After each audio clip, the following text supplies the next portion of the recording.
महाराणा प्रताप मेवाड़ के शासक और एक वीर योद्धा जिन्होंने कभी अकबर की अधीनता स्वीकार नहीं की। उनका जन्म सिसोदिया कुल में हुआ था। महाराणा प्रताप जीवन भर मुगलों से लड़ते रहे और कभी हार नहीं मानी।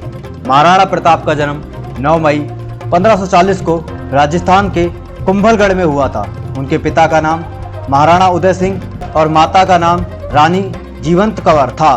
महाराणा प्रताप अपने 25 भाइयों में सबसे बड़े थे, इसलिए उनको मेवाड़ का उत्तराधिकारी बनाया गया। वे सिसोदिया राजवंश के 54वें शासक कहलाते हैं। क्यों रखते थे 2 तलवार? महाराणा प्रताप अस्त्र शस्त्र चलाने में निपुण थे। एक बार बचपन में जब अपने साथी मित्र के साथ अभ्यास कर रहे थे, तभी उनके मित्र की तलवार गिर गई और वे उस पर प्रहार किए जा रहे थे। जब ये उनकी माताजी ने देखा तो तुरंत उन्हें अपने पास बुलाया और कहा, बेटा कभी भी निहत्थे योद्धा पर वार मत करना, तुम अपनी तलवार उसे दे देना। तब नन्हे प्रताप ने माता से पूछा, तो मैं कैसे लड़ूंगा? तो माँ ने हंसकर कहा, तुम हमेशा अपने साथ 2 तलवारें रखना। कैसे बने मेवाड़ के राजा? गोगुंदा में रहते हुए महाराणा उदय सिंह और उनके विश्वास पात्रों ने मेवाड़ की अस्थायी सरकार बना ली थी। 1572 में महाराणा उदय सिंह अपने पुत्र प्रताप को महाराणा का खिताब देकर मृत्यु को प्राप्त हो गए। वैसे महाराणा उदय सिंह अपने अंतिम समय में अपनी प्रिय पत्नी रानी भटियानी के प्रभाव में आकर अपने पुत्र जगमाल को राजगद्दी पर बिठाना चाहते थे। प्रताप ने अपने पिता की अंतिम इच्छा के अनुसार उसके सौतेले भाई जगमाल को राजा बनाने का निश्चय किया, लेकिन मेवाड़ के विश्वास पात्रों चुंडावत राजपूतों ने जगमाल के सिंहासन पर बैठने को विनाशकारी मानते हुए जगमाल को सिंहासन छोड़ने को बाध्य किया।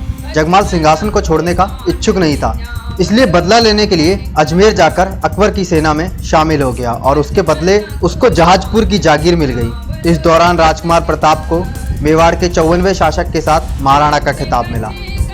हल्दी घाटी का युद्ध 18 जून 1576 को महाराणा प्रताप के 20,000 और मुगल सेना के 80,000 सैनिकों के बीच हल्दी घाटी का युद्ध शुरू हो गया। उस समय मुगलों की सेना की कमान अकबर के सेनापति मान सिंह ने संभाल रखी थी। महाराणा प्रताप की सेना मुगलों की सेना को खदेड़ रही थी। महाराणा प्रताप की सेना में झालामान, डोडिया, भील, रामदास राठौर और हकीम खान जैसे शूरवीर थे। मुगली सेना के पास कई तोपें और विशाल सेना थी, लेकिन प्रताप की सेना के पास केवल साहसी जाबाजों की सेना के अलावा और कुछ भी नहीं था। महाराणा प्रताप की सेना तो पराजित नहीं हुई, लेकिन महाराणा प्रताप स्वयं मुगली सैनिकों से घिर गए। कहते हैं इस समय महाराणा प्रताप की सहायता उनके हमशक्ल भाई शक्ति सिंह ने की। 200 किलो का वजन साथ लेकर युद्ध करते थे। महाराणा प्रताप के बारे में कहा जाता है कि उनके भाले का वजन 80 किलो और कवच का वजन 72 किलो हुआ करता था, और इसी तरह उनके भाले, कवच, ढाल और तलवारों को मिलाकर कुल 200 किलो का वजन साथ लेकर युद्ध करते थे। महाराणा प्रताप का प्रिय घोड़ा चेतक भी बहुत असाधारण था। उसके बारे में कहा जाता है कि वो इतना तेज दौड़ता था मानो हवा से बात कर रहा हो। चेतक महाराणा की मन की सारी बातें जान लेता था और प्रताप के कहने से पहले ही मुड़ जाता था। चेतक प्रताप की जान बचाते हुए वीरगति को प्राप्त हो गया था। राजपूत कभी औरतों और बच्चों पर वार नहीं करते। 1580 में बादशाह अकबर ने रहीम को अजमेर का सूबेदार नियुक्त किया और उसे मेवाड़ विजय का अभियान सौंप दिया। अब्दुल रहीम ने अपने परिवार को शेरगढ़ में छोड़कर राणा पर चढ़ाई कर दी। कुंवर अमर सिंह ने खाने खाना का ध्यान बढ़ाने के लिए शेरगढ़ के पास आक्रमण किया। खाने खाना की बेगमों सहित उसके परिवारों को बंदी बना लिया। जब महाराणा प्रताप को इस बात का पता चला तो उन्होंने कुंवर को पत्र लिखकर कहा कि हम औरतों और बच्चों पर वार नहीं करते, इन्हें छोड़ दो। इससे प्रमाणित होता है कि प्रताप अपने शत्रुओं के स्त्रियों और बच्चों को कितना सम्मान देते थे।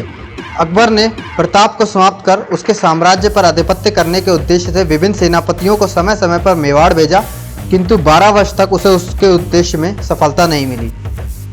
महाराणा प्रताप की 11 रानियां, 17 पुत्र और 5 पुत्रियां थीं। उन्होंने अपने परिवार के अंतिम दिनों में अपने पहले पुत्र अमर सिंह को सिंहासन पर बैठाया।